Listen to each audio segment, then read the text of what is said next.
Many people today recognize the lighter-than-air airship that is commonly referred to as a blimp, but don't realize the history behind these vessels and the tragic end of their use as a mode of transportation. In 1783, the Montgolfier brothers successfully flew the first lighter-than-air aircraft, which was similar to the modern-day balloon. A drawback of this design is the wind is the primary means of movement, leaving very little control for the operators, half an axis out of 3 to be exact. In the 1850s, another Frenchman, Henry Giffard, developed a steam-powered lighter-than-air airship capable of a meager 6 miles per hour of travel. This was, however, the first self-propelled lighter-than-air ship that would become known as the blimp. While the origin of the term blimp is unknown, most people think that it was due to the British designation of the vessels as a Class B airship, which was non-rigid or limp when it had no gas in it. The slang nickname for this was a B-limp or blimp. These airships were popular with both British and American travelers in the 1920s and 30s. Each of these were the equivalent of trains of the sky with passenger compartments for as many as 72 occupants, a flight deck, dining hall, and more. As the name implies, airships must be lighter than the air that they displace. To do this, while still weighing several thousand pounds, the cabin area must be attached to a large envelope that carries some gas significantly lighter than air. If you take a look at a periodic table, you'll notice only a handful of gases are able to do this by naturally weighing less than oxygen and nitrogen.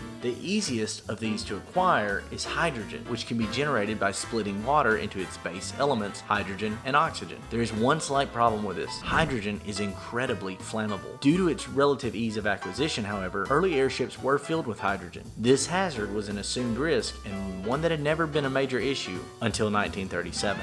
The Hindenburg was built by the German Zeppelin Company and was the largest airship in the world.